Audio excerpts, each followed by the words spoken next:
Muy buenos días, que Dios los bendiga.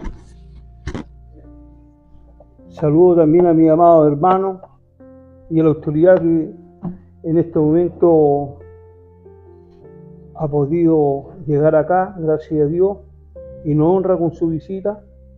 También a mis hermanos templarios.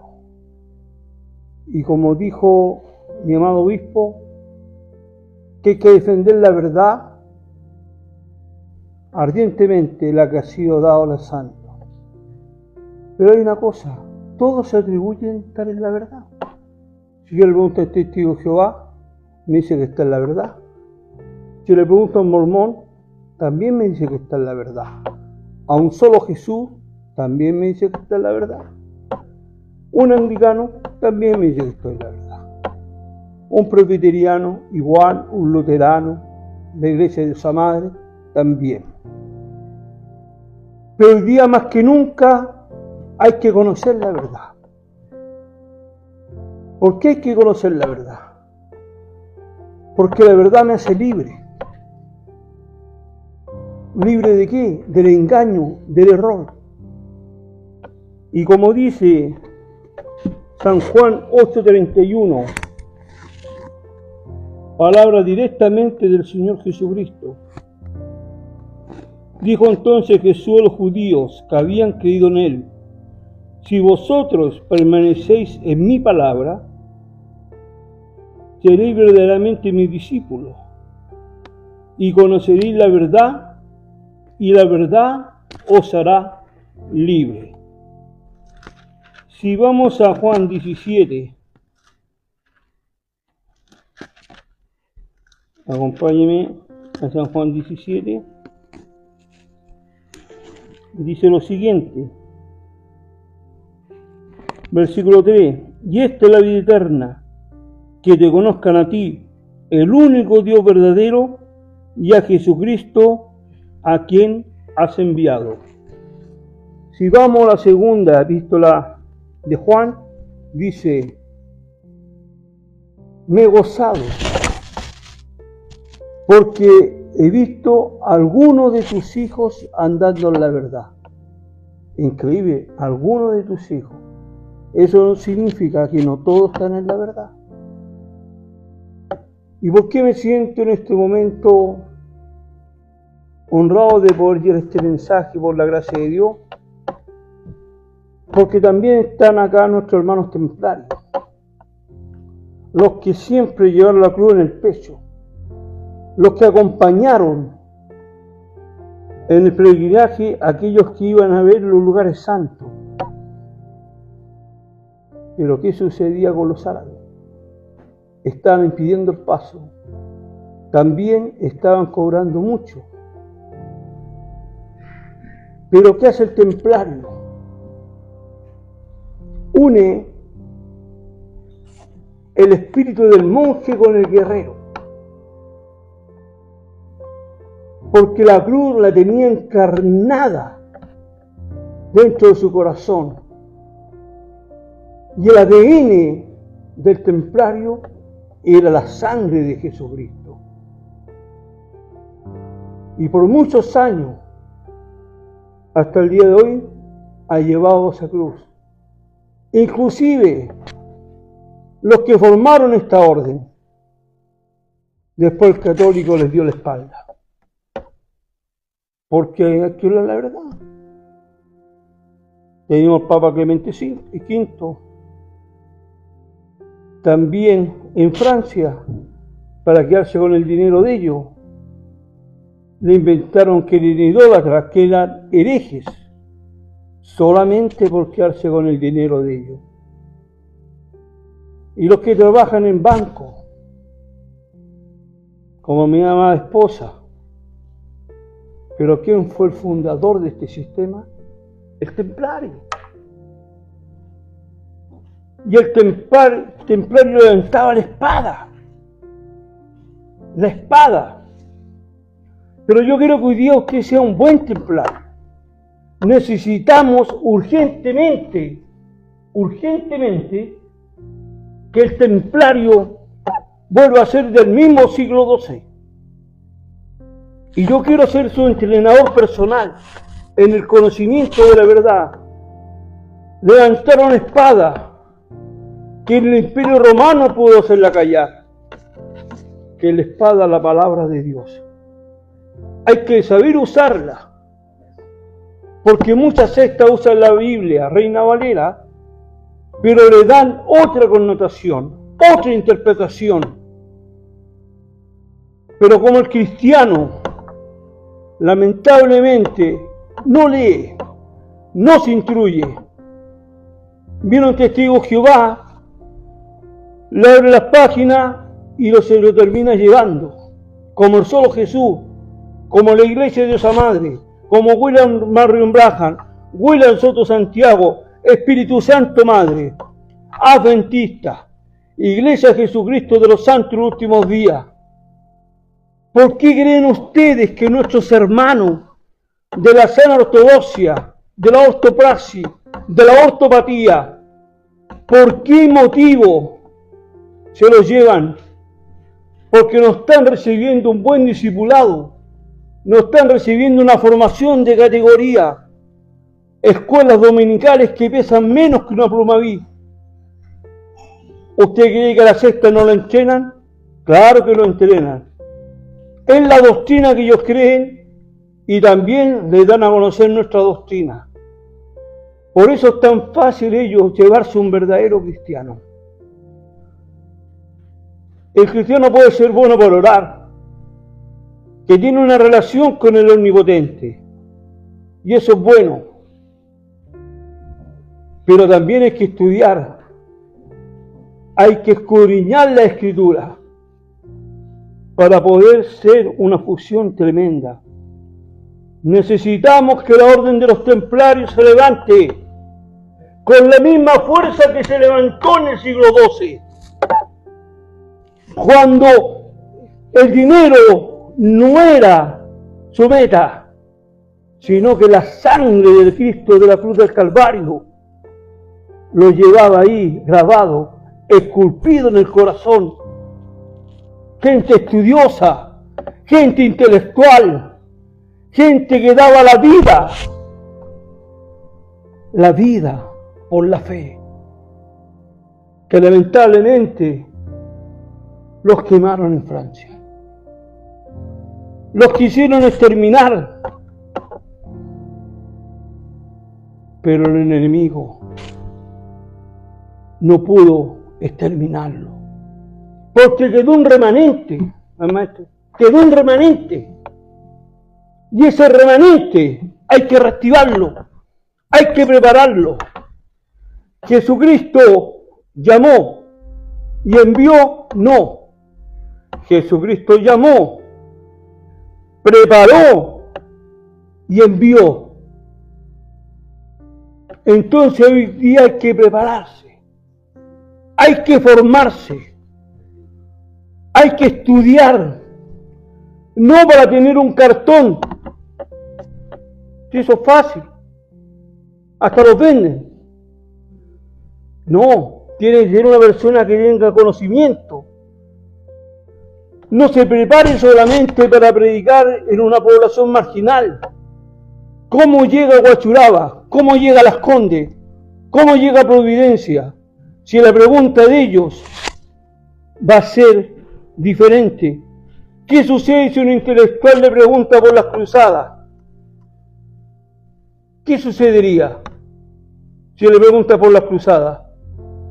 Usted no puede decirle, no es que ayer perdió la Católica con el Colo, no está hablando de los cruzados, está hablando de las cruzadas. Gusto de verte. Te viene el programa Sin Filtro. Y defendiste bien la fe.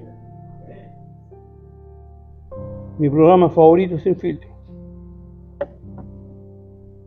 Eso es importante. De primera, te viene el canal del hermano Fonseca. Dijiste que la religión verdadera era el católico. Yo llamé al obispo, llamé al señor Fonseca, al hermano. Y usted se quedó callado. Llamé al obispo, no, es que cuando él dice católico, en el concepto universal.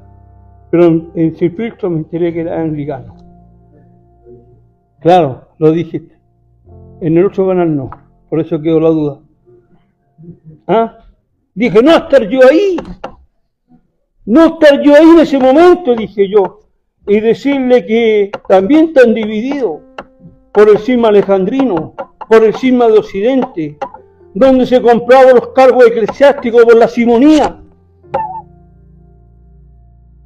Gente que realmente no tenía conocimiento, no tenía dinero. Los 3 papas que hubieron en el cisma de Occidente, entonces, ¿por dónde viene la línea apostólica? Hay 2 Juan 23. ¿Qué pasa con la Iglesia Católica Ortodoxa? Con la Iglesia Cristiana Católica de Antioquía, la costa. Tiene patriarcado, no tiene papa. Entonces, cuando un reformado le dice que está dividido, cuando un protestante le dice que está dividido, ¿conoce Bosnia, le digo yo? También están divididos ellos. Por eso la historia es la esencia del exégesis. Porque sin historia, el texto queda como un péndulo, no se puede interpretar. Si vamos a hacer ese exégesis, necesitamos realmente conocer nuestra historia. Nuestros padres reformadores de Chile, en el siglo XIX, éramos una minoría, pero intelectual. El primer pastor ordenado presbítero en Chile, José Manuel Ibáñez Guzmán, de San Felipe, estudió teología en California,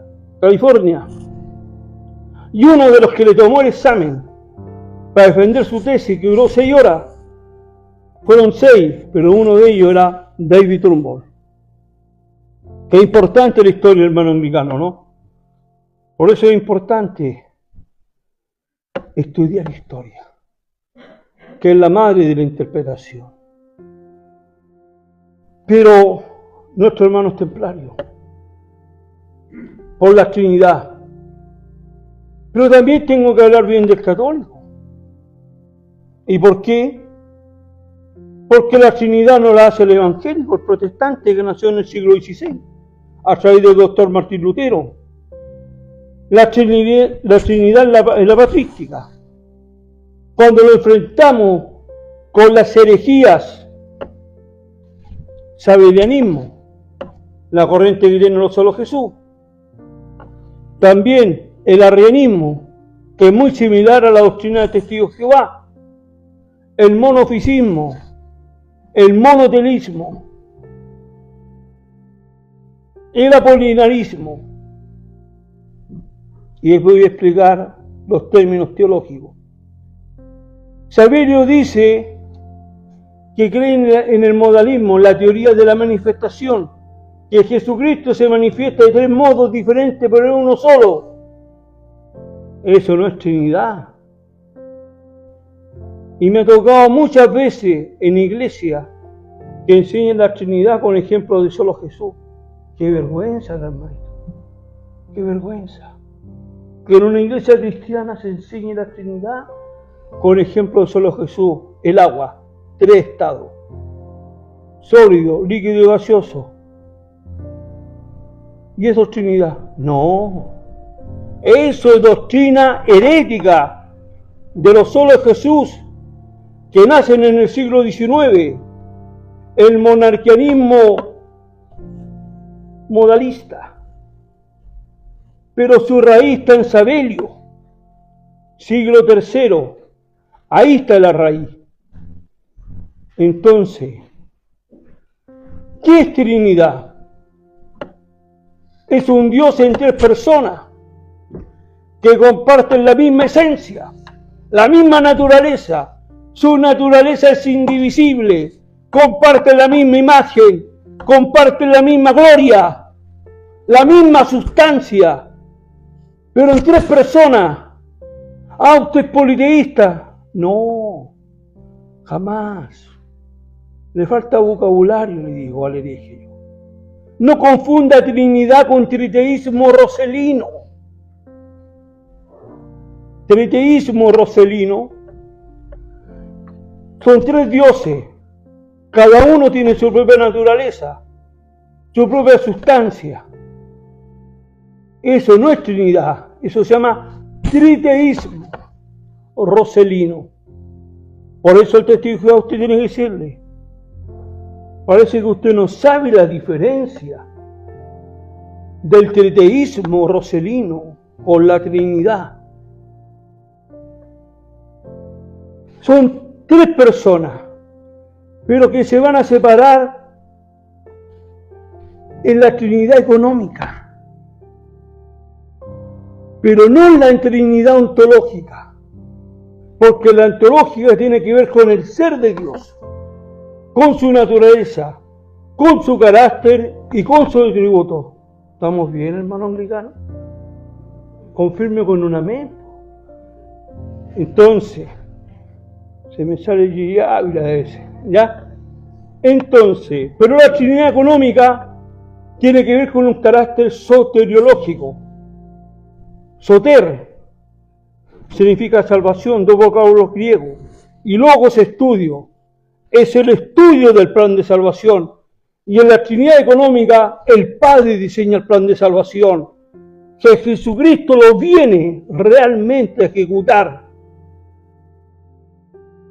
Y en el Ordo Salutis, en la aplicación de la obra redentora, el Espíritu Santo viene a morar en los creyentes. No en todos, en los creyentes. Me afloró el calvinismo. ¿Usted es calvinista, me dicen? ¿Por qué me dice que soy calvinista? ¿Porque usted cree en la predestinación? Está equivocado, digo yo. Completamente equivocado. ¿Sabe cuándo nació Juan Calvino? En 1509, en Noyon, en Francia. Pero esta doctrina se estaba debatiendo en el Sínodo de Cartago en mayo del 418. Faltaban más de 1000 años. Más de 1000 años para que naciera Calvino. ¿Y sabe con quién debatió? Con el erudito británico Pelagio. Pero ganó San Agustín de Hipona.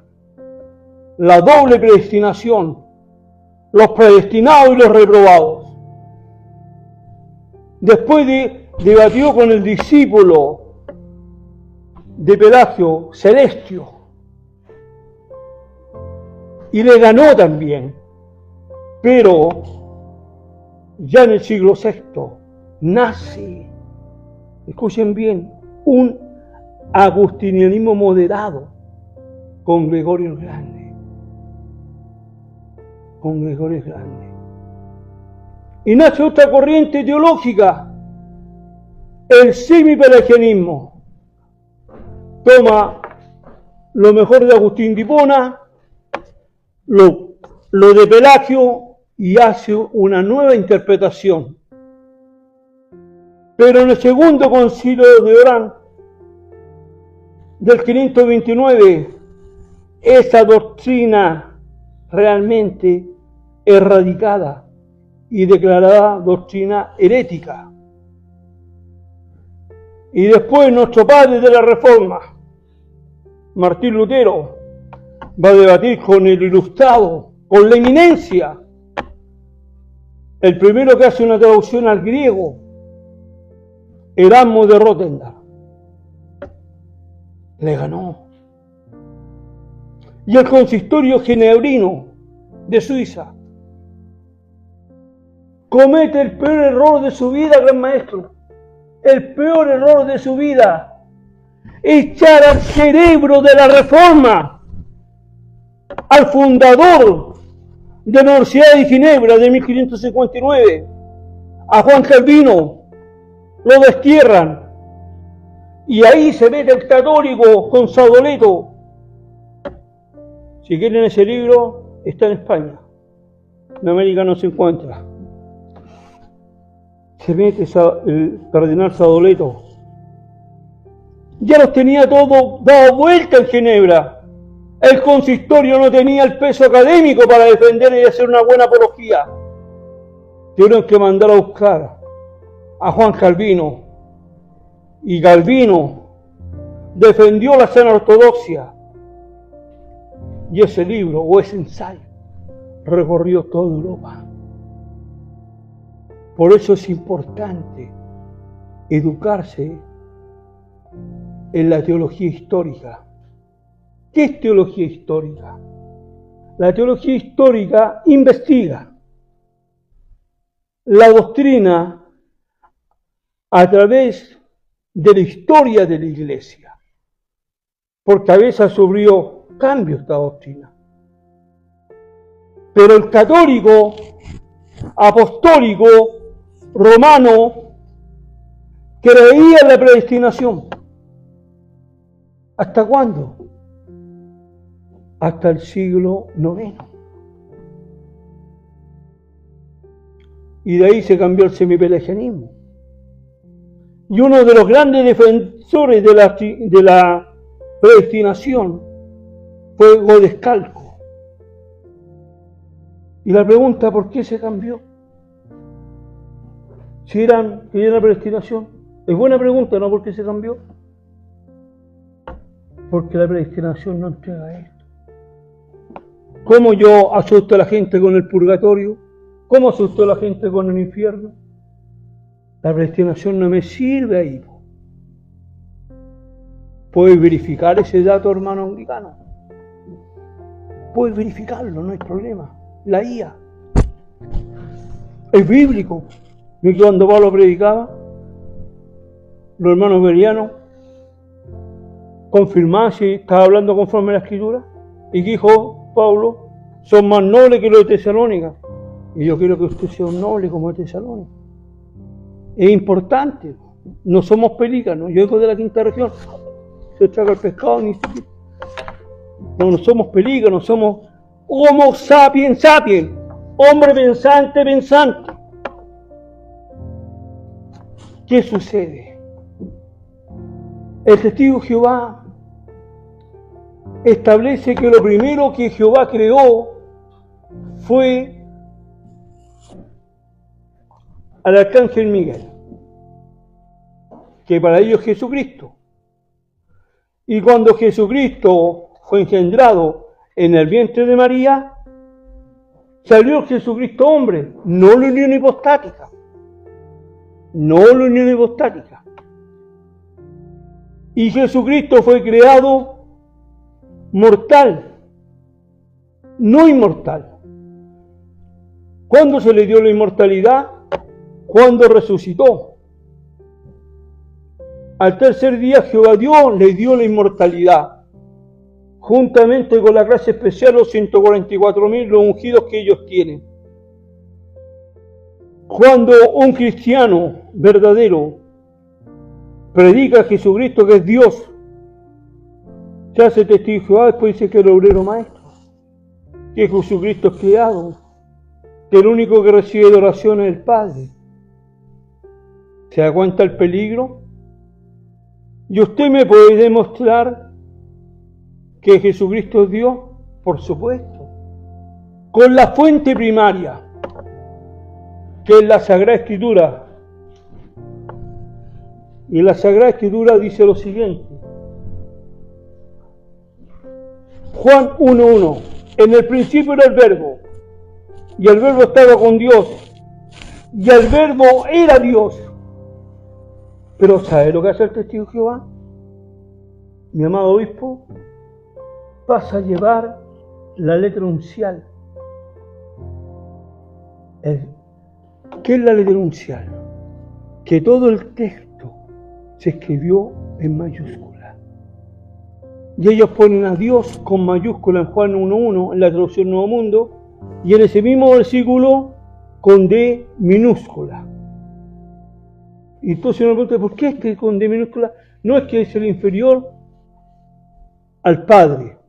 Y además le agregan un artículo indefinido que no existe en el griego. Le ponen, era un Dios, diría Hasteos.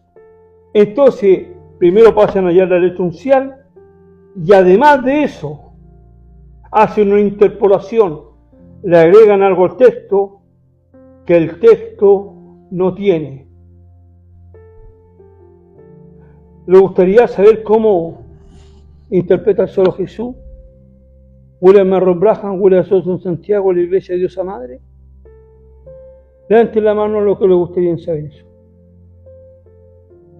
Inscríbanse en la Facultad Teológica, porque esta asignatura dura un semestre. Que Dios del cielo nos bendiga. Muchas gracias por esta oportunidad, mi amado obispo.